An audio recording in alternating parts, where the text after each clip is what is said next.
भोपालपुरा थाना क्षेत्र में घर में घुसकर लूट की नीयत से वृद्ध को जान से मारने की कोशिश करने वाला आरोपी गिरफ्तार। सीओ ईस्ट शिप्रा राजावत ने बताया कि भोपालपुरा थाने के पास स्थित मकान में रहने वाले राधेश्याम बिलोची ने थाने में रिपोर्ट देते हुए बताया था कि कुछ दिन पूर्व उसकी पत्नी और बेटी घर में अकेले थे। तभी एक नकाबपोश युवक उनके घर में घुसा और लूट की नीयत से उनकी पत्नी को जान से मारने की कोशिश करने लगा।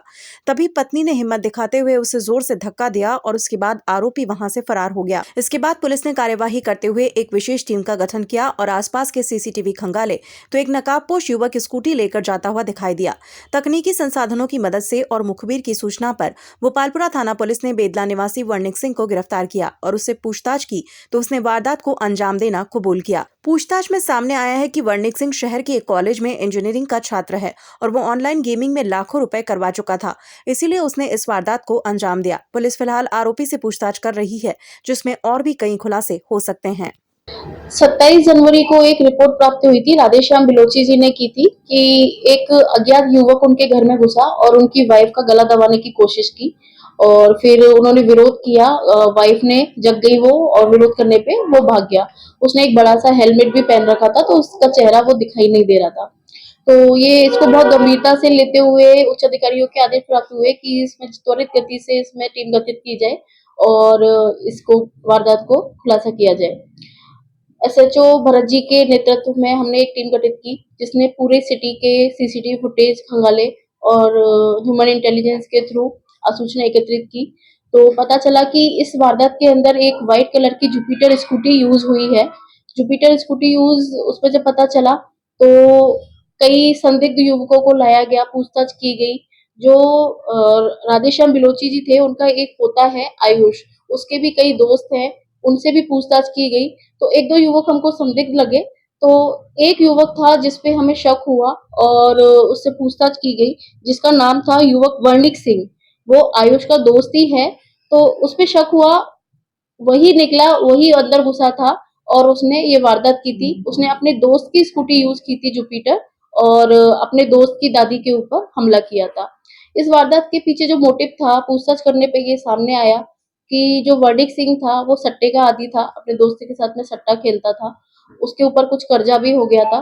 तो उस कर्जे को चुकाने के लिए, क्योंकि वो घर वालों से पैसा नहीं ले सकता था, तो उसने ये रास्ता चुना और इस वारदात को अंजाम दिया। और मैं दिन को 3 बजे लेटी हुई थी पलंग पे, तो ये आया और यूं पूरा मेरे पलंग के आगे से निकल के साइड में आया और आते ही इसने एक हाथ से मेरा गला दबाया और एक से मुंह बंद कर दिया और मैं बहुत छटपटाई।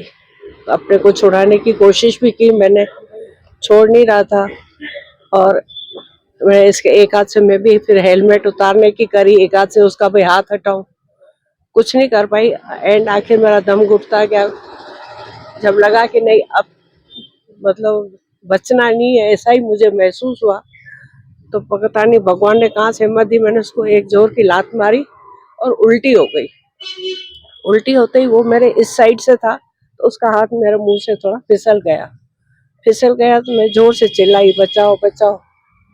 तो इतने में दूसरे रूम में सामने मेरी बेटी सोई हुई थी, वो आई। तो इसने देखा कोई आ रहा है तो शायद और कोई भी है, फिर ये भागा तो और हमारे बाहर से दरवाजा बंद करता गया और मेरी बेटी को सामने से इसने देखा तो उसको यूं करा। मेरी बेटी अंदर आई, वो तो रोने लग गई, क्या हुआ। मैंने कहा तो सबसे पहले दरवाजा बंद कर, वो वापस नहीं आ जाए। उसने दरवाजा बंद किया और फिर वो बालकनी से जोर से चिल्लाई, बचाओ बचाओ। और उसने शायद ये मारा भी था। मेरे को इतना बड़ा घूमड़ा हो गया था सिर पे और ये गला पूरा इतना दबा गया, मेरा पूरा मुंह काला मतलब ब्लू कलर हो गया था, यहाँ से खून निकल रहा था, अंदर मुंह पूरा लाल हो गया था और बिल्कुल ही मतलब जान निकल गई थी, ऐसा करके गया था।